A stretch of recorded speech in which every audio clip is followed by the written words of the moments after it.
Afternoon and welcome to the 4321 Workshop. My name is Chris and today we're going to review this Hercules 12-inch dual bevel sliding miter saw. Boy, that's a lot to say. I have had this for a while, in fact since last June, so let's go back to June and show you how I came across this with a little video clip. Hey y'all, welcome to the shop. I'm Laura, Chris's wife. I've got the whole crew out here with me, and we are very excited to, I know it's a little late, but we are very excited to wish our favorite woodworker Happy Father's Day.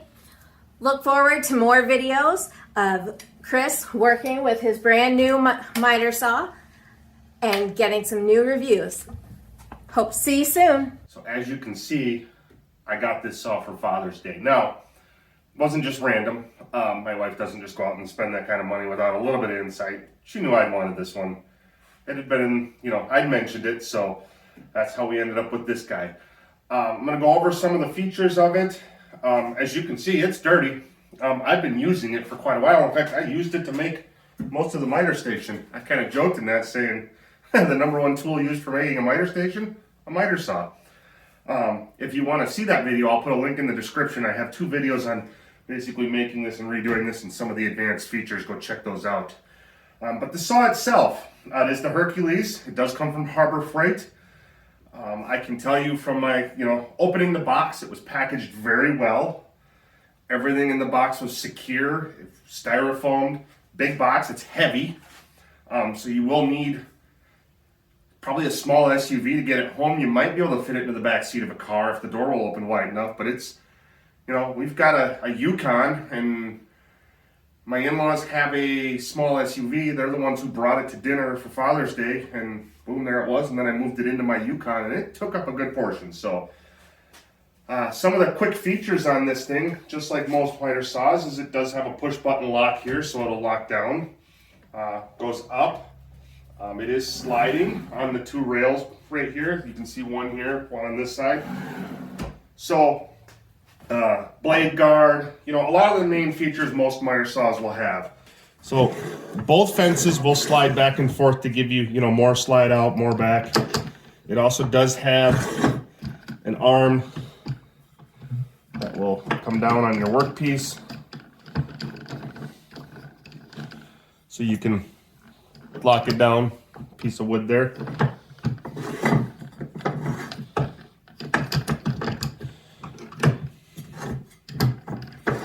Other side slides as well, just to point that out over here. I have it slid out a little bit.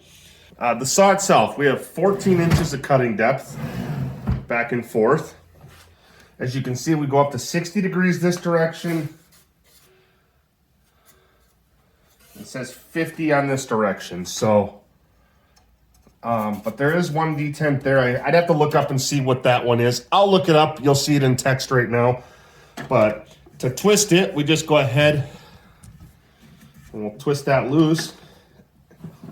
And we'll just move it side to side. Now, due to how my station is built, I have to move it forward to get it all the way over there.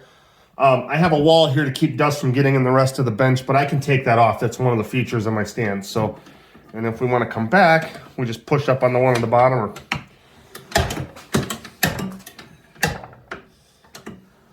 we'll go all the way to the other direction. There is 0 over here on this side. Probably can't see it as well, but I can tell you there is a 0 gauge there. The marker is right on it. That was another nice thing out of the box. This thing was square. I didn't have to adjust anything. I made some cuts, tested them out for square. They came out square. So that was really nice. I didn't have to do anything. As with most saws of this style, you do have a release right here, this blue handle, and that will take it. I probably have it tightened up too much. Either direction. We'll go back to 0. And if we unlock it from there, now we're at 22.5 degrees. Unlock it from there, take it back to there, now we're at 33.9. unlock it. Now we'll go to, it would go to 45, but I'd have to take out my thing. So we'll come back. Let's take it to the other direction. There's 22.5 that way. Get our thing out of the way. And there is another lever on the other side too, which is nice. So, you know, and there is 45 in the right direction. And now we're back at 0. So then we can tighten this back up. See, and now no matter what I do, it won't go because we're tightened. So as you can see, the big tightening knob there, the knob for going side to side. Our slide is nice and smooth. We do have a knob here that we can tighten down. Now we don't have any more slide. Let's go ahead and loosen that back up. Another nice feature is a flip down, and you have a bolt here. And it's set right now to go all the way down, but you could extend this out and get just a certain depth cut if you wanted to on the saw. Again, these are all features that I would say most saws have. There is a stop over here as well that stops it from going back any further. That goes back all the way. So I'm gonna go, there's one feature on this saw I really do like. I'm gonna go ahead and put a pencil mark right there across that piece of wood. So now I have my line, that's where I wanna cut. I can turn this on, and as I come down, there is a shadow line that goes right onto that piece of wood. So if I move that wood over there, you can see there is that line. There is my pencil mark. So I can move, we need to move over just a little bit more because well, that would actually be about perfect depending on what side of that line I wanted to cut on. But I like that for lining it up.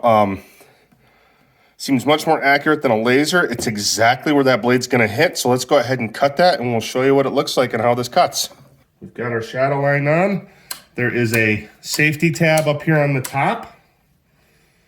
We'll go ahead and pull that, pull our trigger and send her down.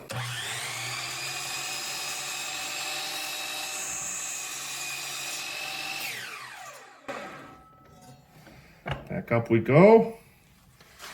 Turn our light off. As we can see, a nice square cut. Everything I have come off this has been square. So the pros and cons of this miter saw. Pros. Obviously it has every feature you would want in a 12-inch dual compound sliding miter saw. The fence, the turns, the detents, the stops. The shadow light is one of my favorite features, which is a big reason why I bought this. As far as the cons, there is a couple that I have with this saw. First of all, the dust collection. Dust collection is not that great. Now, my bag is full probably, but even when it's not full, I've gotten dust here and it fills up really quick. So I don't have an adapter for it for my collection system. And I don't have the piece that's gonna go here that someone's building for me on a 3D printer to help with the dust collection. When I get that, that may start to fix all those problems a little bit, but personally, I think it's the nature of a miter saw. You'll see over and over again that they just don't have the greatest dust collection. People build boxes, people do all kinds of things to try and fix the dust collection. Me, I've got the fan up here and I'll do what I can. But other than that, I just vacuum it up. I've got the barrier here to keep it from getting too much over here. So that's how I go with that. But other than that, every major feature. The other two big cons, I would say, one of them is not even a con really for me at all. It's heavy, but I'm not taking it anywhere. It's here, it's screwed down to this bench. It's not going anywhere, so that's not really a con for me, but I could see if somebody was going job site to job site, this might get old to carry around. The other one is its depth. It's got a tape measure. I've got it to where, it doesn't hit back here, but it's like close. I put it just barely off the wall. So I would say for full extension, you need at least 44 and a half inches, 45. So that's quite a bit of room. I knew it was big going in, and I knew that a Delta Cruiser or the new rigid one, or I think Metabo makes one, there's some with those like arms that do this, that they would go back further, they would fit a little better with my setup.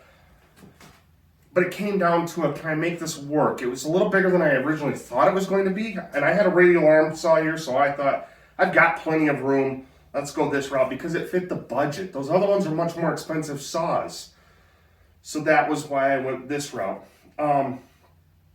Another pro of this, and the big one, the cost. This on sale, normal price, $380. On sale, $350 is what I believe, or $360, somewhere around there. I think it was $350. I think it was $30 off. That's for all the major features, the biggest competitor of this saw is a Dewalt 780. I just checked prices. $630 at one box store, on sale for $600 at one of my other box stores. So almost $250 less to get a saw that out of the box was square, has the shadow light features, and has every other feature. And if you look online, a lot of people will say this saw is a clone of that one. So I went this route because $250 is a lot of projects, a lot of wood, a lot of other tools for my shop, and this is getting the job done perfectly for me. The other nice thing, and this is a pro or an advantage of this saw, is I'm still running the Hercules blade that came with it. Now maybe I don't know any different. Maybe this blade is, I've read a couple things where people said they didn't like this blade. Maybe if I get a better one, it will be better. Or a more expensive one. I don't know. I've also read plenty of people who have said, for sure, the blades that come on the Dewalts are garbage. They don't even try to chop a piece of wood with them. They're like, take those off and throw those out and put a new one on. So $630 plus a blade. Those same people have said the one that comes on the Hercules is a decent, good blade. So I've stayed with it. I can tell you it cuts better than the Avanti blade I had on my radial arm saw. That's not saying much. That's not a great blade either. Technically, it was, I think, $20 for two of them, so a $10 blade. But what I do know is it works. I'm not getting a ton of tear out. That I am as fully expected. The other thing is it's got a wide opening here. A zero clearance insert there will fix that. So all in all, let me plug it back in so I don't forget. But all in all, I am extremely happy with this saw. It works perfectly for my shop. It fit the budget, which was a huge thing. And I think what I've got is a high-end saw for not a high-end price. So if you're in that market, I would definitely give it a look.